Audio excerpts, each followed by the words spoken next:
жакшы тааныйбыз, Жумгалда экениңизди билебиз. Бирок ушул мезгилге чейин ушу мына эң жогорку кызматта турдуңуз. Почти мындайча айтканда Атамбаевдин кезегинде оң кол болуп турдуңуз. Бирок ушул Жумгал элинин акыбалы деп ушул жерге буга чейин эмне келип койгон жоксуз деген биринчи суроом. Экинчи суроом, мынакей Атамбаевдин учурунда Атамбаев мынакей жаштарды көтөрдү, сизди көтөрдү, дагы көптөгөн кыйындарды көтөрдү. Действительно.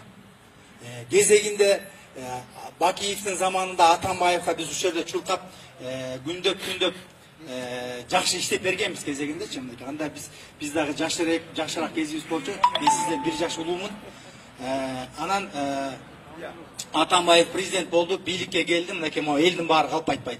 Ошол бийликке келгенде тетиги кичинекей уборщицадан эмеден бери отдел кадр болуп, ошо өзүбүздүн эле агалар, ошо өзүбүздүн Жумгалдын балдарын кордоодуңар да, мындай айткандачы. Кордоодуңар мынакей. Ошол Атамбаевдин саясий курмандыгынын бири менмин. Ошол кезде биз болсо жөнөкөй үй бүлөдөн өсүп чыкканбыз. Бечара үй бүлөдөн эле чыгып, өзүбүздүн илимибиз менен, билимибиз менен жогорку окуу жайларды алып, 3 дипломум бар. Кызыл диплом бүт барды. 3 кызыл диплом менен бүттүм барды окуу жайларда. Анан кийин ошонун курмандыгы болдук мынакей элдин баары. Мен ошондо жандоо баштап эмесин жиберди бизге. Бүт барлык текшерүүлөрүн жиберди мен иштеген мекемеге.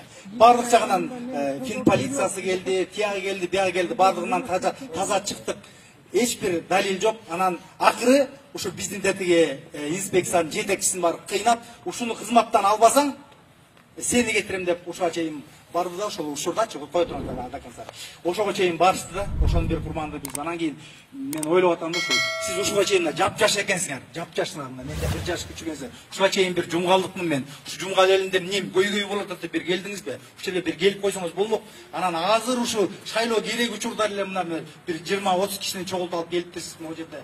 Почти сизди колдойм дегендер аз экен деп ойлойм да. Азыр элдин баарычы, азыр учурда мынакей. Мен да ошолордун биринин учурда элдин баары Садыр Жапаров деп атат.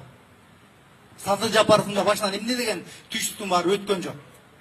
Ал деген жана биздин диндеги Юсуф пайгамбардын тарыхы ушундан өттү да. Анан ошон үчүн азыр элдин баары Садыр Жапаровду колдоп турат. Садыр Жапаровду колдоп турат. Анан кийин бүгүн келбей деле койсоңор болмок экен да негизичи. Баягы эмне чыгарда керек болбойчу. Анан кийин бир